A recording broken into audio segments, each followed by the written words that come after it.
Hello दोस्तों, आप लोग कैसे हैं। आशा करते हैं आप लोग बहुत बढ़िया होंगे और जहां भी होंगे मस्त एवं स्वस्थ होंगे। तो आज के वीडियो में हम आज टॉपिक कवर करेंगे भारत की प्रस्तावना या उद्देशिका। भारत की प्रस्तावना या उद्देशिका और उसके शब्द और उसका अर्थ भी जानेंगे इस वीडियो में। तो चलिए सबसे पहले देख लेते हैं भारत की उद्देशिका या प्रस्तावना किसे कहते हैं। तो भारत की प्रस्तावना में वो शब्द लिया गया है जैसे कि हम भारत के लोग। तो इसको हम पूरा पढ़ के ही ये फोटो के माध्यम से हम बता देते हैं। हम भारत के लोग भारत को संपूर्ण प्रभुत्व संपन्न समाजवादी पंथ निरपेक्ष लोकतांत्रिक गणराज्य बनाने के लिए तथा उसके समस्त नागरिकों को सामाजिक आर्थिक राजनैतिक विचार और व्यक्ति विश्वास धर्म और उसकी उपासना की स्वतंत्रता प्रतिष्ठा और अवसर की क्षमता प्राप्त करने वाली बंधुता को बढ़ाने के लिए दृढ़ संकल्प होकर अपनी संविधान सभा में आज की तारीख 26 नवंबर 1949 ईस्वी को अंगीकृत अधिनियमित और आत्मसमर्पित करते हैं। इसमें जो दिया गया है बीच में मिति मार्ग शुल्क 7 2006, इसको भी ध्यान से देखना है। ये 2006 का मतलब कुछ और निकलता है, आगे हम वीडियो में कवर करेंगे। तो ये फोटो आप लोग देख लीजिएगा, इसमें पूरी संविधान की जो उद्देशिका या प्रस्तावना ये लिखा गया है। तो इसको हम लोग पढ़ के सुना दिया। अब इसका अर्थ जो है इस वीडियो में समझेंगे। चलिए देखते हैं। प्रस्तावना, प्रस्तावना के जो शब्द है सबसे पहले कौन मतलब ये शब्द लाए थे तो JL नेहरू यानी पंडित जवाहरलाल नेहरू ने 13 दिसंबर 1946 ईस्वी को मतलब कि प्रस्तावना का एक और नाम है उद्देशिका। इसको उद्देशिका क्यों कहा जाता है तो 13 दिसंबर 1946 ईस्वी को पंडित जवाहरलाल नेहरू ने संविधान सभा में अपना मतलब कि उद्देश्य से मतलब कि उद्देशिका पढ़ाए। तो उसी को ही प्रस्तावना को उसी दिन से उद्देशिका नाम से भी जाना जाने लगा।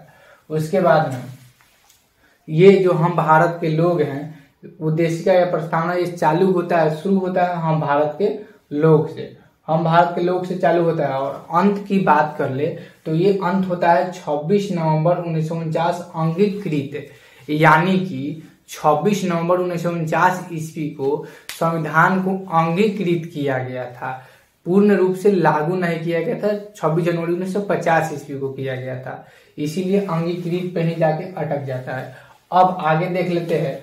प्रस्तावना या उद्देशिका को संविधान की आत्मा या कुंजी कहा जाता है।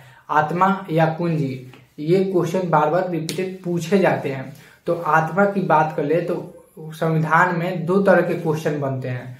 भारत की अगर जो ऐसा क्वेश्चन पूछ लिया जाए कि बी आर अम्बेडकर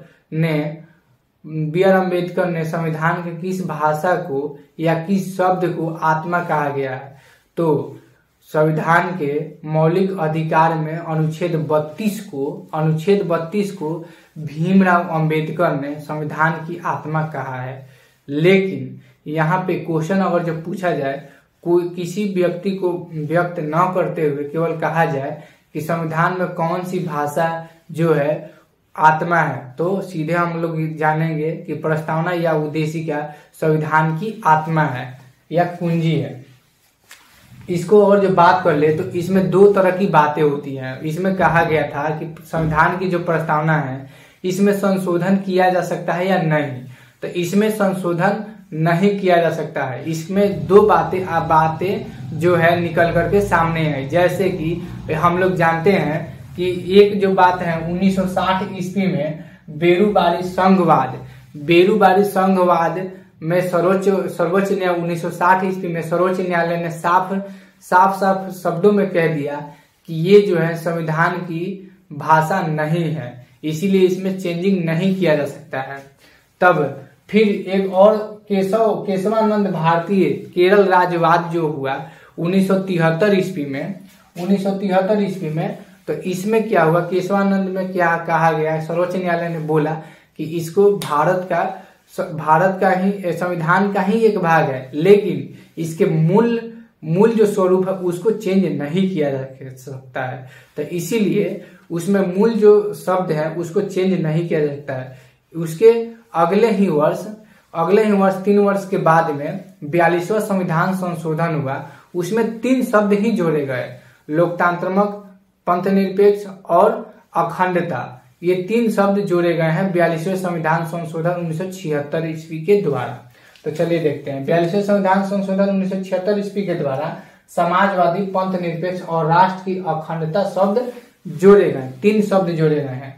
अब शब्दों के अर्थ जान लेते हैं। जैसे कि संप्रभुत्व संपन्न इसमें आते हैं, मतलब कि स्टार्टिंग तो होता है हम भारत के लोग से ही, और एक बातें छूट गई तो उसको भी बोल लेते हैं। जानते हैं हम लोग कि हम भारत के लोग, ये लिया कहाँ गया से है, तो ये जो है प्रस्तावना का जो भाषा है, भाषा लिया गया है ऑस्ट्रेलिया से, और प्रस्तावना जो है उसमें उसका स्ट्रक्चर या ढांचा बोले वो लिया गया है अमेरिका से, अमेरिका के संविधान से लिया गया है। और भाषा की बात कर ले तो वो लिया गया है ऑस्ट्रेलिया की भाषा से। तो प्रभुत्व संपन्न, हमारा देश जो है प्रभुत्व संपन्न है, यानी कि आंतरिक भी और बाह्य भी ये अपना निर्णय ले सकता है, किसी दूसरे देश के पर निर्भर नहीं है। इसीलिए अब हम लोग जैसे कि अब यहाँ जो है निर्णय लेने के लिए बाहरी देशों को नहीं बुलाया सकता, हम खुद ही निर्णय ले सकते हैं हमारे देश।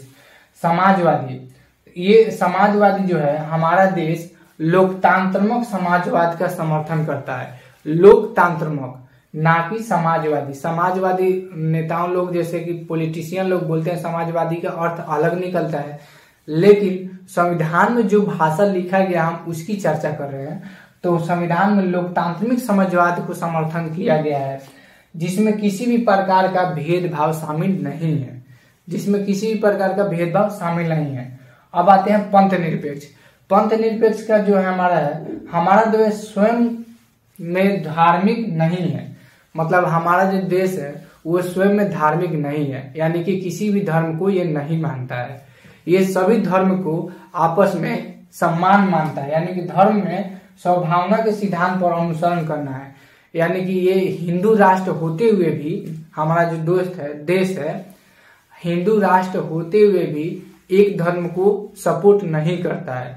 जैसे कि हमारे बगल में पाकिस्तान है, इसमें क्या है कि इस्लाम को माना जाता है, लेकिन हमारे देश में हिंदुओं की संख्या ज्यादा होने के बावजूद भी यहाँ पे धर्म की, मतलब कि यहाँ पे धर्म संविधान में नहीं माना गया। यहाँ पे किसी भी धर्म को मान सकते हैं आप, और सभी धर्म आपस में बराबर हैं, इसका अनुसरण करता है। लोकतांत्रिक, हमारे देश में केवल वही लोग सरकार चला सकते हैं। लोकतांत्रिक का मतलब है लोगों के द्वारा चुना गया, वही लोग देश चला सकते हैं जिन्हें आम जनता लोकतांत्रिक तरीके से चुना हो, वही देश चला सकते हैं। जैसे कि प्रधानमंत्री का वोट होता है जो आम जनता द्वारा होता है, उसमें आम जनता द्वारा का समर्थन होता है, और राष्ट्रपति का जो वोट है वो उसमें नहीं होता है, क्योंकि आम जनता ही चुनते हैं सांसद को, और विधायक लोगों को विधायक लोग ही चुनते हैं उनको, तो सीधे तौर पे नहीं,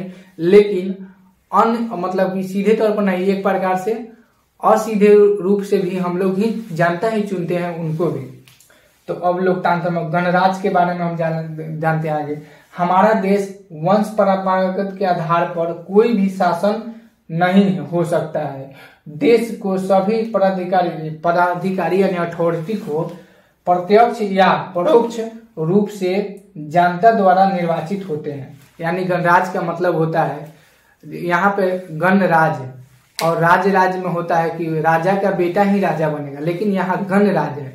गणराज्य का मतलब हुआ, गणराज्य बोले या गणतंत्र और लोकतंत्र में अंतर है। गणतंत्र में होता है कि राजा का बेटा राजा नहीं बनेगा, इसमें है कि कि लोगों द्वारा, जनता द्वारा जो चुना जाएगा उसे ही राजा बनाया जाएगा, ये गणतंत्र का मतलब है।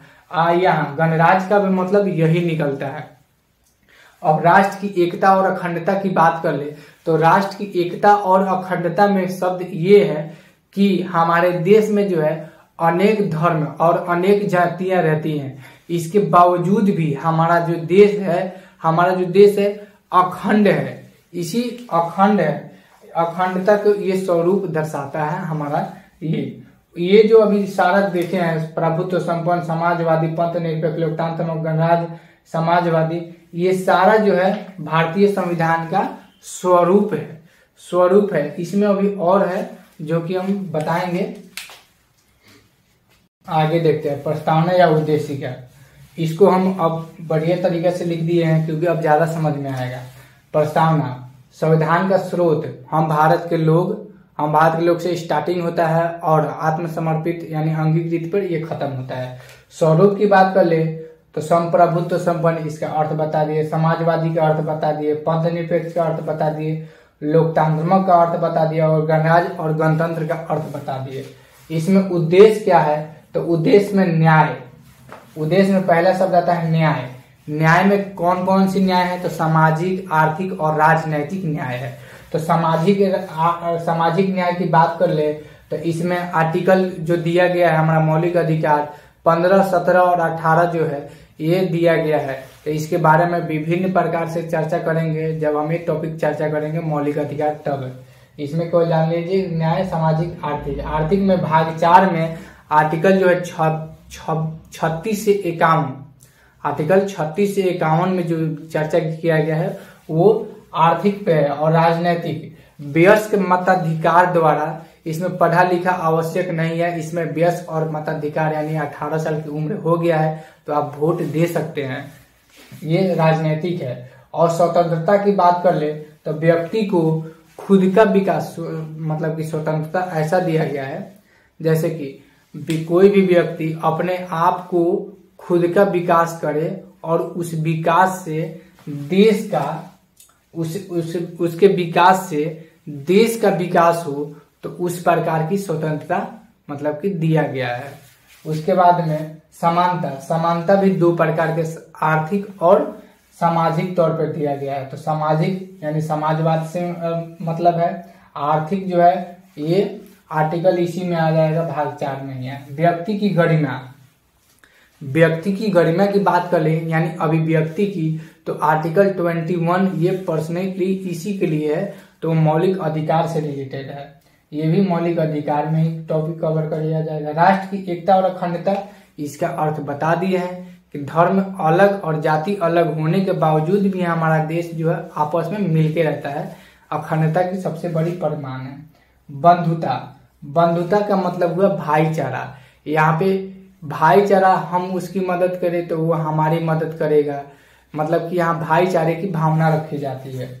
उसके बाद में विचार और अभिव्यक्ति, आर्टिकल 19 में क्या है कि 6 प्रकार की अभिव्यक्ति की आजादी है, वो भी मौलिक अधिकार का ही पार्ट है जो कि हम उसमें कवर करेंगे।